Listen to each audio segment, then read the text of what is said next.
মৃত্যুর মুখে ইরাকের টাইগ্রিস নদী, ঝুঁকির মুখে 1,80,00,000 মানুষের জীবন জীবিকা।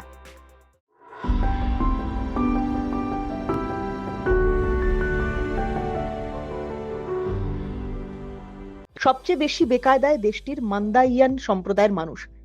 টাইগ্রিস নদীর উপর নির্ভর করছে গোটা দেশের অর্থনৈতিক পরিকাঠামো। কোনো শুভ কাজে নদী তীরবর্তী মানুষদের সঙ্গে জড়িয়ে যায় নদী।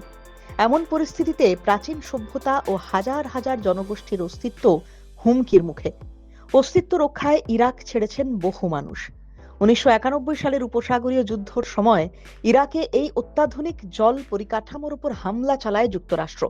তখন ধ্বংস হয় সেখানকার শোধনাগারগুলো। ফলে বর্জ্য সরাসরি মিশতে থাকে টাইগ্রিস নদীতে। সেই সংকট থেকে আজও পুরোপুরি ঘুরে দাঁড়াতে পারেনি দেশটি, যার ভয়াবহ প্রভাবে ধুঁকছে টাইগ্রিস। এমনকি জলবায়ুর ক্ষতিকর প্রভাবে দেশটিতে বৃষ্টিপাত 30% কমে যাওয়ায় সংকট আরো তীব্র হচ্ছে। এই অবস্থায় মৃতপ্রায় টাইগ্রিস নদী রক্ষায় বাঁধ থেকে আরো বেশি জল ছাড়ার জন্য উত্তরের প্রতিবেশী তুরস্ককে বারবার আহ্বান জানিয়ে আসছে ইরাক। গত নভেম্বরে সমঝোতাও করেছে বাগদাদ ও আঙ্কারা। ইতিহাস বলছে ইরাকে টাইগ্রিস নদীর তীরেই প্রথম শুরু হয়েছিল কৃষিকাজ। আবিষ্কৃত হয় প্রথম চাকা এবং বর্ণমালাও। এমন একটি নদীর মৃত্যু গোটা মানব সভ্যতার জন্য অশুভ ইঙ্গিত। নদী সংক্রান্ত এমন আরো খবর পেতে সাবস্ক্রাইব করুন নির্মল গঙ্গা চ্যানেলটিকে।